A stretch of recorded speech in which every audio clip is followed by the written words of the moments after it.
උදේ පාන්දර ටවුන් එකට ආවේ වීල් එකේ. බස් එකේ යන්න විතර සල්ලි තියෙන්නේ. මට වෙන විදිහකට ගෙවන්න පුළුවන්ද? අපි උකෝමුකෝ. වීල් එකේ අයියා ෂේප් කරගෙන මං ශනිකාවේ කොළඹ බස් ගහන තරට මං අද ගොඩක් එක්සයිට් වෙලා ඉන්නේ බොක්ක. අනේ සෝරි අක්කේ. මොන තරම් අසහනයක්ද තියෙන්නේ. කෑල්ලක ගෙදරින් අපේ සම්බන්ධයට කැමති නෑ බොක්ක. මම මේ කෑල්ලව පන්නගෙන ඉන්න මොරටුවට යන ගම. අනේ නැන්දේ.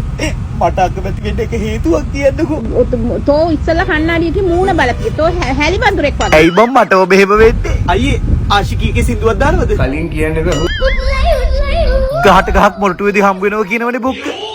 හිත හදාගෙන මොරටුවට ආවට පට්ට බයින් හිටියේ බොක්ක කෑල්ලක ගෙදෙට්ට අහුවෙයි කියලා. අපරතර මම ඔයා වෙනුවෙන් ආවරතර මොරටුවට.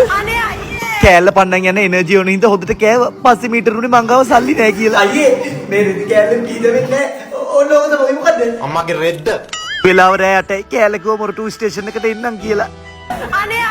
කෑල්ලගෙන් සල්ලිත් ඉල්ලගෙන ෂණික ටිකට් අරගෙන ගාලට යන ට්‍රේන් එකට නැග්ග බොක්ක. දැන් තමයි හැබැයි යුද්ධේ පටන් ගන්නෙ. මාමන්ඩි කෝල් එකක් ගත්තා.